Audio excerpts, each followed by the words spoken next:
PHN이라고 자동차 부품 회사에 대해서 시청자분 한 분께서 분석을 좀 부탁한다는 댓글을 해주셔서 분석을 해 봤습니다. 역시 스루풋 회계로 분석을 하는 것이고요. 또 미래 예측을 해보는 것으로 하겠습니다.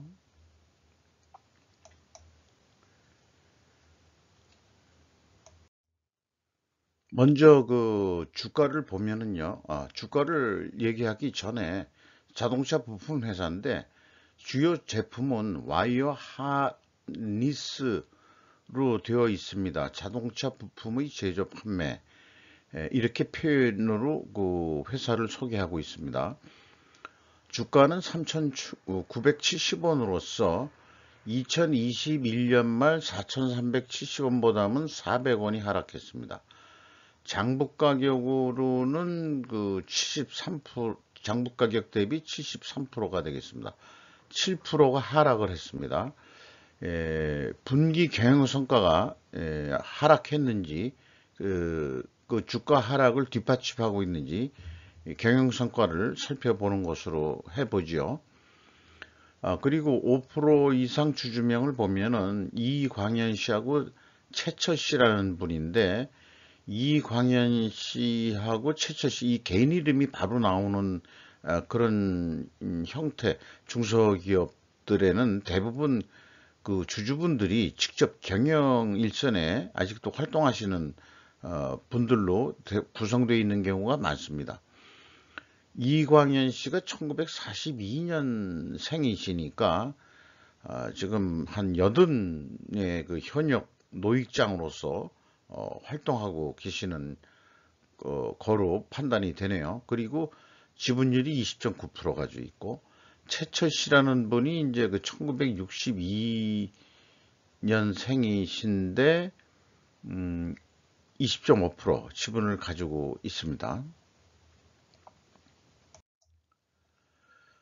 그리고 이제 가끔 이제 또 이렇게 그 2차 대문으로 그 원가 회계하고 스루풋 회계의 어떤 그 내용들을 그 비교해서 소개하고 있는데요. 평가지표를 변경하면 행동이 바뀐다 하는 것으로 좀 말씀을 드릴 수 있겠습니다. 즉, 스루풋 회계로 평가를 하면은 행동이 바뀐다, 이렇게 좀 말씀드릴 수 있을 것 같습니다.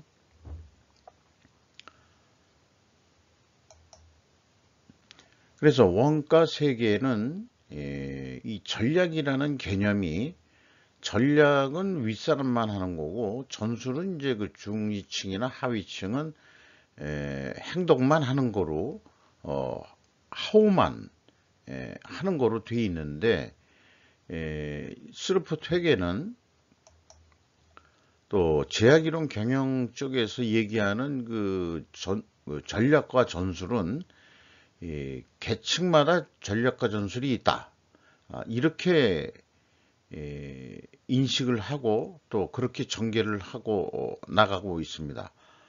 좀 다른 거죠.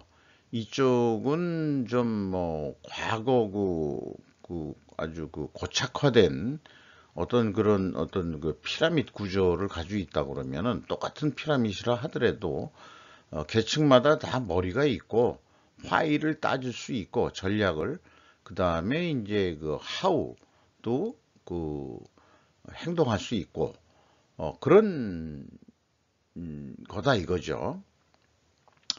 이렇게 그 차이점을 좀 말씀드리는 거로 하는데, 왜 이거를 그 2차 대문에 또 표시를 했냐 그러면, 이 회사가 정말 그 납품을 하기 위해서 어떤 전략과 전술이 필요한 그런 상황 아닌가, 이렇게 생각이 들어서 소개를 일단 하는 겁니다.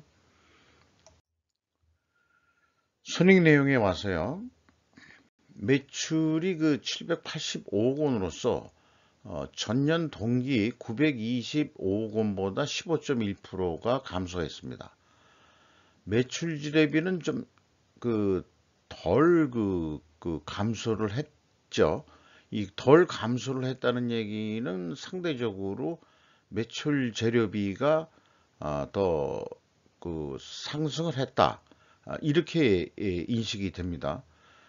그래서 스루풋이 16.6% 감소를 했고 스루풋율은 1.2%가 하락을 했습니다. 그리고 운영비용은 10%가 내려갔습니다. 그래서 TOE 생산성은 1이 나왔고요. 거의 손익분기점 선입니다. 3,700만 원 영업이익이 났으니까요. 전년 동기는 1.08로서 44억 원 영업이익이 났었는데 무려 거의 100%가 하락을 감소를 했습니다. 그런데 원가회계 영업이익보다는 9억 7,800만 원이 적은 수치가 되겠습니다. 이것은 가공비 배부 재고 자산이 증가했기 때문입니다. 매출이 감소하면은 재고가 감소하는 게 바람직합니다. 근데 일반적으로 매출이 감소해도 재고는 증가시키는 사례가 너무 비일비재한데 그런 거를 또 질문을 하면은 다음 판매를 위해서 미리 준비를 해야 되니까 재고는 생산해 둬야 된다. 이렇게 또 합리화하는 얘기를 하고요. 반대로 이제 매출이 또 상승하면은 매출이 상승하는 추세니까 열심히 납품을 지연시켜서는 안 되니까 여유 있게 또 생산을 해야 된다. 그런 이제 논리로 또 설명들을 하는 것 같습니다. 제 생각에 약간 좀 억지인 것 같고요. 수요에 맞게 재고를 수위 조절을 해나가는 것이 바람직한 거죠. 왜 그러냐 그러면 역시 기업의 목적이 돈을 버는 건데 매출이 감소하는데도 재고가 증가한다는 것은 거기에 돈이 그만큼 많이 묶여 있다는 얘기가 되는 거죠. 그래서 WCAI 가공비 배부 재고 자산이 16억 증가를 했는데 전체 금액으로는 또 93억 원이 더 증가를 했습니다. 여기에는 이제 원재료 확보라는 차원에서 65원이 크게 증가가 되어 있는데요. 이런 거로 추정을 해보면은 원재료 가격이 상승 추세 아닌가. 그래가지고 더 오를 것 같으니까 미리 확보해 놓는다. 또 이런 심리도 작용을 한다고 할 수 있겠습니다. 그리고 이제 이 재고자산 평가 충당금, 평가 손실 충당을 제품과 원재료에 하고 있는데 평가를 금액이 상승했지만은 연말에 해놓은 거에다가 분기에는 또 별도 평가를 안 하는 것 같습니다. 그대로 그냥 가져가고 있거든요. 그런데 이 회사가 재고 회전율이 상당히 높은 기업입니다. 평가 손실이라는 것은 재고 회전이 잘 안 돼가지고 재고의 가치가 좀 내려간다 이렇게 볼 때 평가 손실의 어떤 설득력이 있는 논리가 되는데 재고 회전율이 높은데 언제 재고의 가치가 하락할 일이 뭐 있겠냐 이거죠. 그래서 형식상에 어떤 이 세법이 인정한다고 평가 손실 작업을 하는 게 과연 필요한 건지 저는 좀 묻고 싶은 그런 입장입니다. 아예 안 하는 게 나을 것 같습니다. 이 회사 같은 경우는 비용의 성격적 분류 내용에 와서 이렇게 이 누운 글씨체로 표현을 했는데 연간 사업 보고서에는 비용의 성격적 분류 내용을 공시를 했는데 많은 기업들이 중소기업 정도 수준에서 간편하게 하려고 또 요건이 허락을 하기 때문에 그런 거로 알고 있는데요. 분기에는 비용의 성격적 분류 내역을 공시를 하지 않습니다. 그래서 이 금액은 제가 가공 2021년 전체 가공 비율을 적용해서 모든 걸 역산으로 해서 풀어낸 수치가 되겠습니다. 그렇긴 합니다만은 MC 매출원가 재료비는 16%가 감소를 했고요. 그 다음에 운영비용은 10%가 감소를 한 것으로 산출이 됩니다. 주요 비용은 비용의 성격적 분류 내용이 공시가 안 되기 때문에 1분기에 인건비가 얼마 나갔는지는 알 수 없는데 연간 2021년과 2020년도를 비교를 해보면은 직원 수가 이제 11명이 증가를 했었는데요.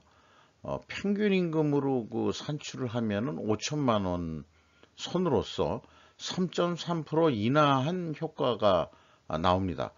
그러니까 11명 정도 신입사원이 들어와서 평균 임금이 3.3% 내려간다. 500명 가까이 되는 선에서 영향력은 크게 그렇게 높지 않을 거거든요. 때문에 제 생각에는 잔업을 줄였든지 뭘 줄였든지 해가지고 평균 임금이 내려간 거로 그렇게 봅니다. 그러니까 1, 4분기에는 사실 임금을 상승해 줬는지 또는 더 깎았는지 그건 알 방법은 없습니다. 전체 운영 비용이 10% 줄인 거는 나와 있습니다만은 구성 비 내용에서 인건비가 올라갔는지 내려갔는지는 확인할 방법은 없겠습니다. 다만 5천만 원 선으로서 전형적인 중소 중에서도 소기업 수준 정도가 되지 않겠냐 이렇게 좀 판단이 됩니다. 재고자산 회계 투명성 2단계는 의미가 없겠습니다. 제가 비성분 재고자산의 변동액을 맞춰놓은 수치이기 때문에 의미가 없고요. 현금 흐름표 기준 전체 재고자산의 증감액은 일치를 합니다. 경영평가 지표로서 재고 회전율이 8.3회전으로 0.3회전 상승했고요. 반대로 TOE 생산성은 하락을 했습니다. 이것은 이렇게 역방향인 경우에는 부직회계 개연성 가정을 세우는데 이것을 회사가 반증하려고 그러면은 원재료 가격이 하락을 했든지 판매 가격이 인하됐든지 두 가지를 입증해서 보여줘야 됩니다. 근데 이제 원재료 가격은 상승한 거로 일단은 추측이 됐었거든요. 그걸 데이터로서 좀 확인해 보는 거로 해보죠. 그리고 재고 회전율이 상승을 하면은 재고 보포율이 대부분 내려가는데 이거는 이제 전체 재고 보포율이 돼가지고 거꾸로 아까 원재료가 크게 상승하지 않았습니까? 증가하지 않았습니까? 그래가지고 재고 보포율은 크게 좀 증가한 거로 21.6%로 이렇게 나타납니다. 돈이 많이 잠겨 있게 된다 그런 얘기가 되겠죠. 수르푼율 1.2%로 하락을 했고요. 그 다음에 매출 채권 수금 속도는 1.2회전, 전년도보다 수금 속도가 좀 느려졌고요. 그 다음에 매입 채무 회전율, 매입 채무에 대한 지급 속도도 느려졌습니다. 이것은 이제 바람직하지 않은 그런 상황이 되겠습니다. 원재료 가격 추이를 보면은 올라간 것도 있고 내려간 것도 있는데 이거를 그냥 단순 평균을 했습니다. 1.2% 상승한 거로 산출이 됩니다. 이 품목별 매입액을 알아가지고 가중 평균을 해야 정확하겠습니다만은 일일이 거기에 대입할 만한 매입 실적 이런 거하고 매치할 만한 것도 그렇게까지 분석을 제가 할 필요성을 또 못 느낍니다. 어떤 트렌드만 보면 되는 거니까 일단은 단순 평균으로 보는 거죠. 그래서 원재료 가격은 1.2%가 만약에 이제 상승을 했다면 제품 가격은 보니까 원재료 가격이 상승하면은 이 완성차 업체에서 납품 가격을 좀 올려줘야 되는데 거꾸로 평균 그 단순 평균을 보더라도 0.3%가 깎였습니다. 그러니 이제 매출액도 하락을 하고 영업이익도 하락을 하고 이런 상황이 되겠죠.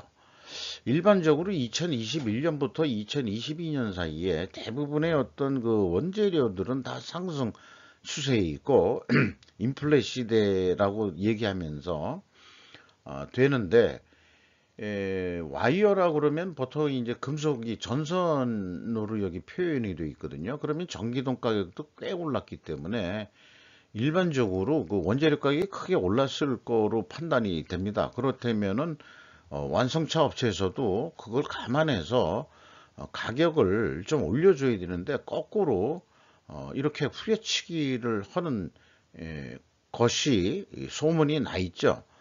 이 회사가 어디에 납품하냐 그렇게 되면은 현대차로 나와 있습니다.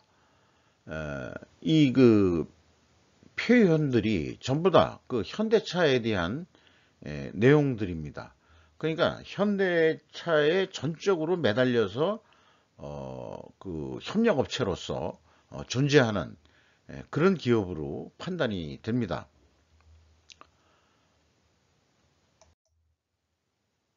현금 재무 지표로 와서요. 캐펙스 자본주역 그 투자는 22억 원을 투자를 했습니다. 그리고 종속기업 비율이 33.3%로 3.4% 증가했고요. EAT 현금 순이익은 20억 원대로서 전년도 90억 원보다 떨어졌습니다. 현금 수익률은 0.9%로서 전년도 4.2%보다 3.2% 하락을 했습니다. 이런 것도 이제 그 주가 하락 요인이 되겠죠. 채권자한테 뭐 4억 원 정도를 갚았는데 그 투하 자본 자체가 내려갔기 때문에 레버리지 이율은 54.9%로 산출이 됩니다. 이미 전년도부터 또 그 전에는 또 어땠는지 모르지만은 50%가 넘으면은 그 경영권 방어선이 무너져 있는 상태거든요. 따라서 채권은행한테 경영 간섭을 지금 받고 있는 상태일 거로 생각이 됩니다. 그러니까 이걸 못 갖게 되면은 또 그 회사 매각이나 뭐 이런 게 있는데 아까 그 주주를 보면은요. 일대 주주가 이 80세 정도로 고령이시거든요.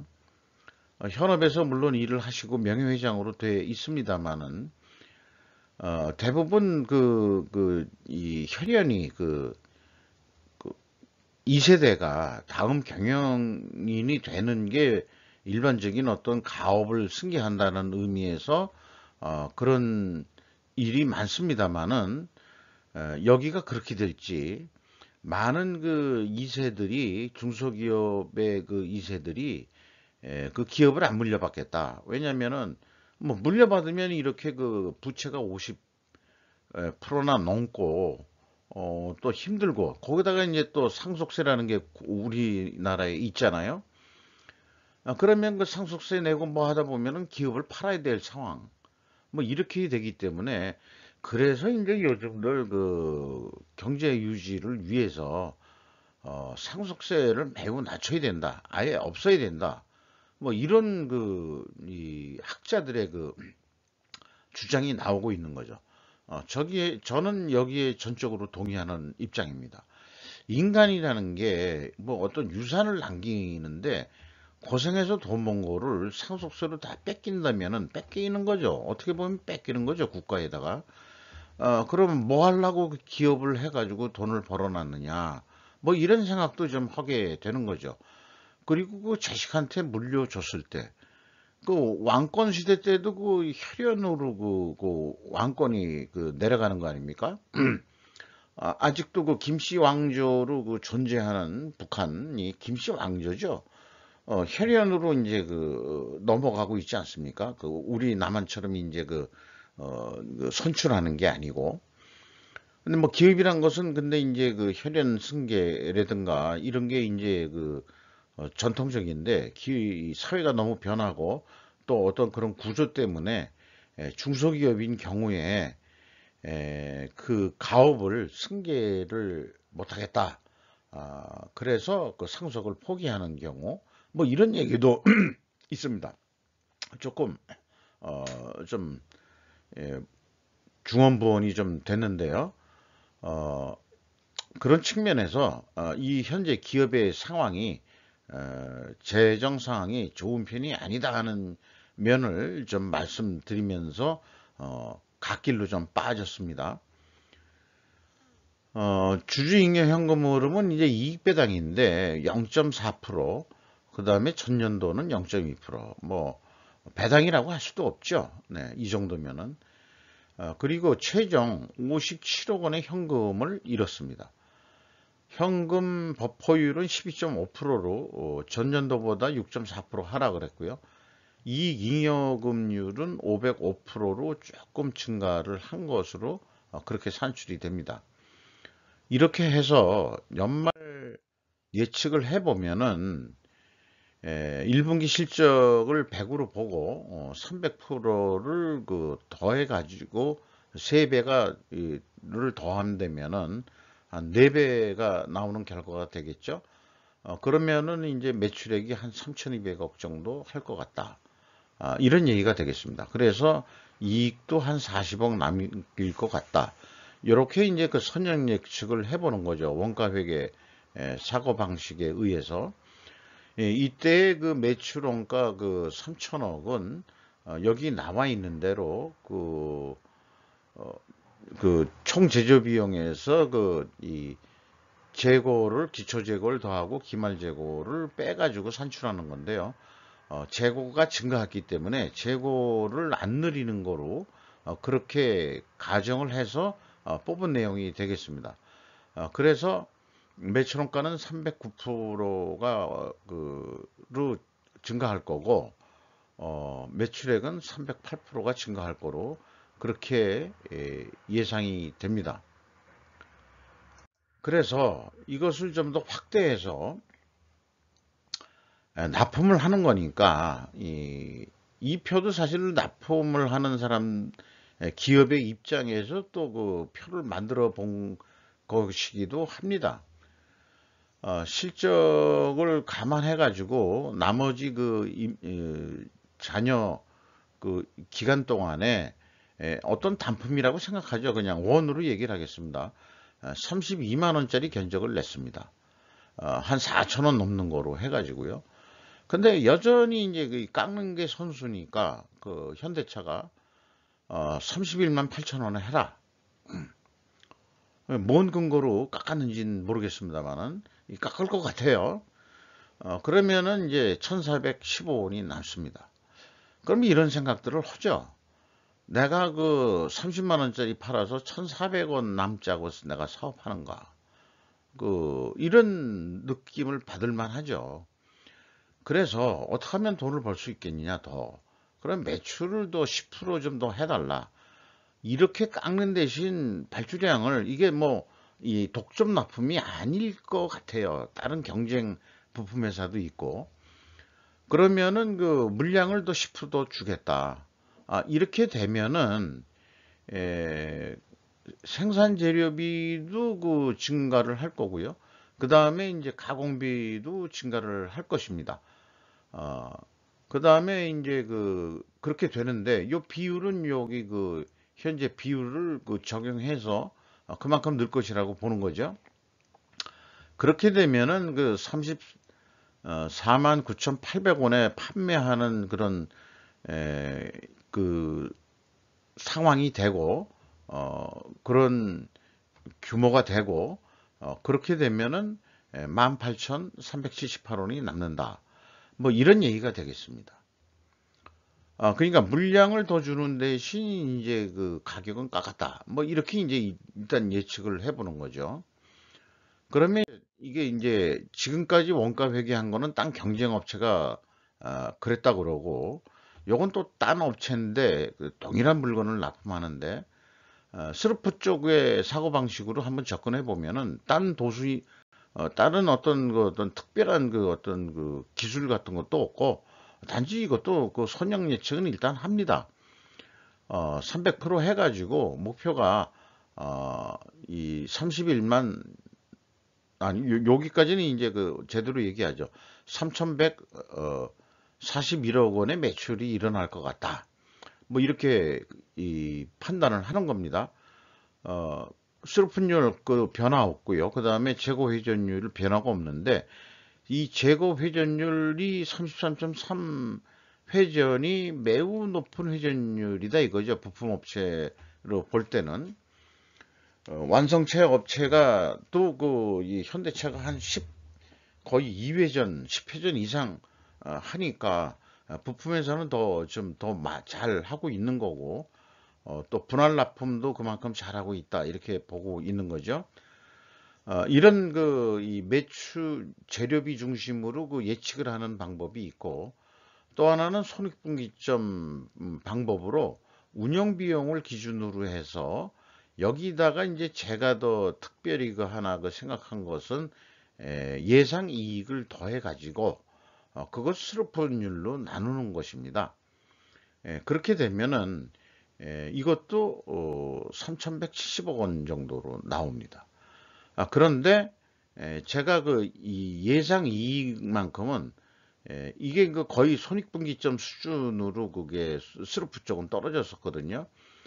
이거를 5,000%로 했을 때야 원가 회계에서 나온 한 1,000원대 정도 그 정도 그 되는 거니까 이렇게 그 이 이익을 5,000%나 올리는 이거 숫자에 뭐 불과합니다만은 이 1,910원을 감안했을 때 이제 3,170억 원이 된다.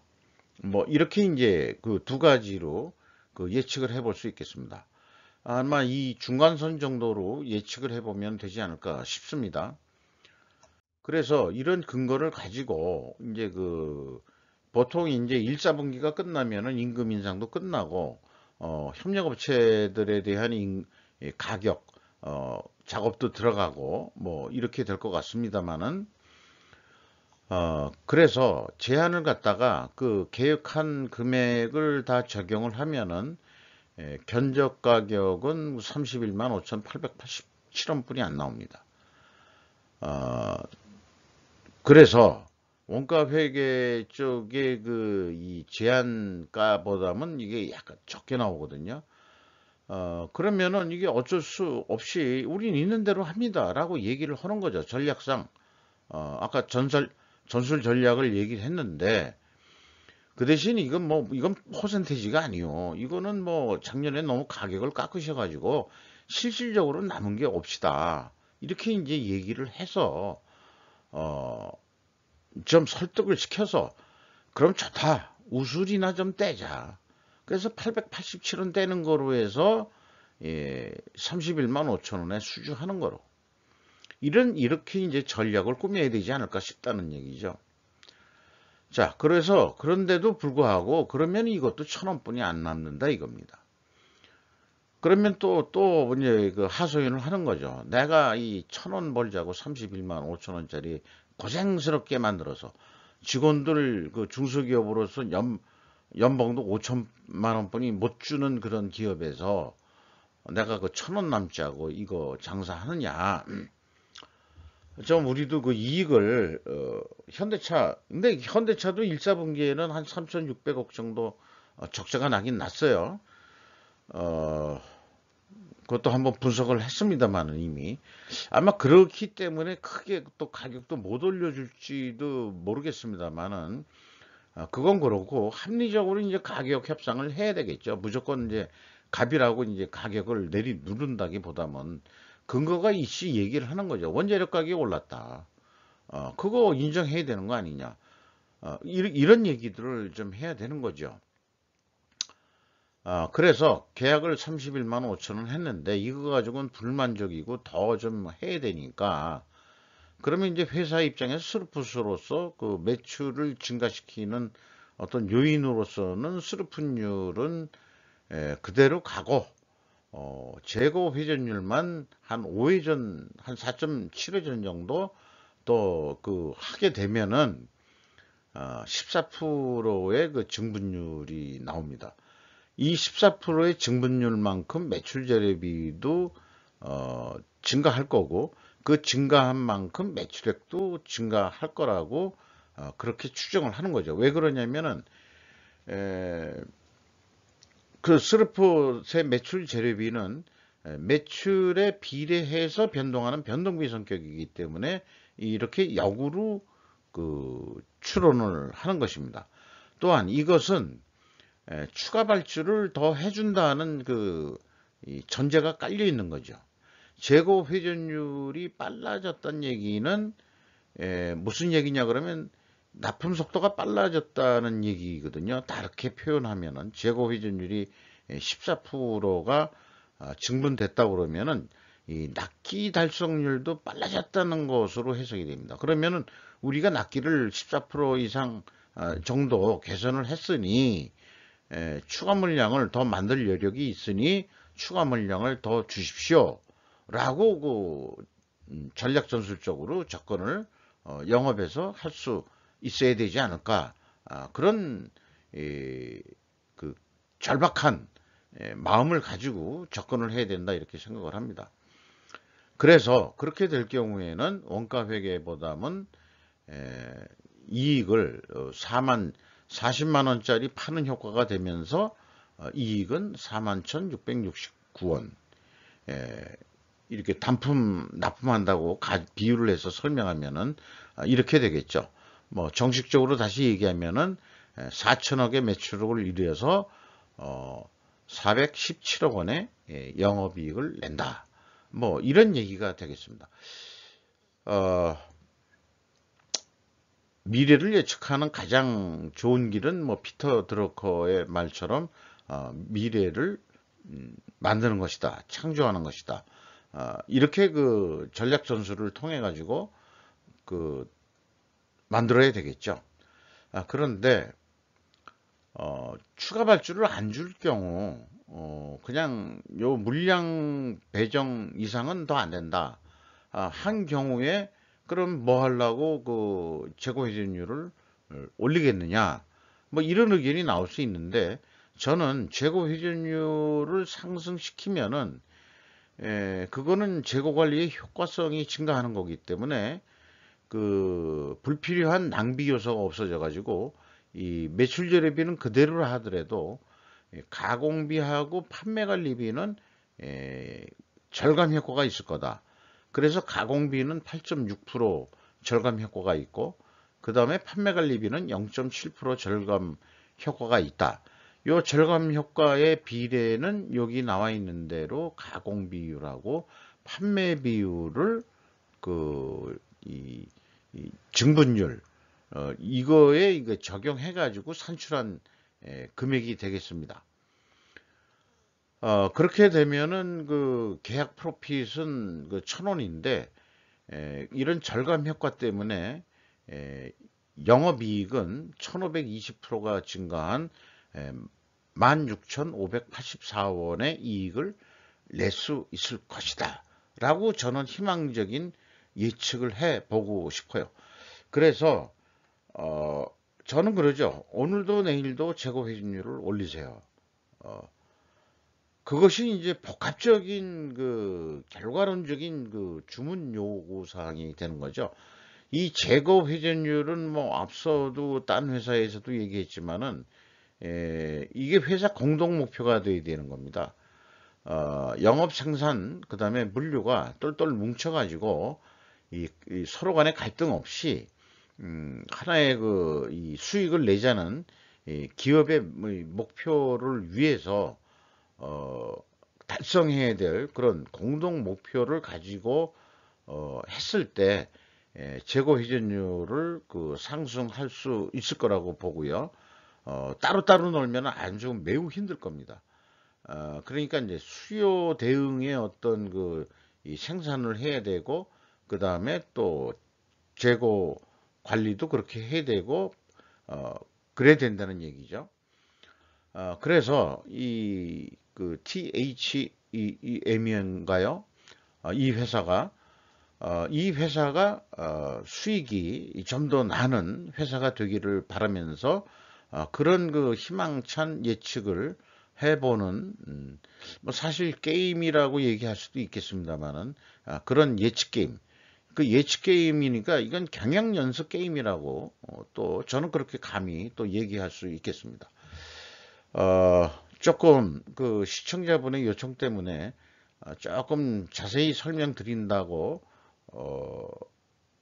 했습니다만은 일단은 그 저도 그런 요청을 받아 들어온 것에 대해서 기쁘게 생각하면서 이렇게 그 분석한 내용을 마치도록 하겠습니다.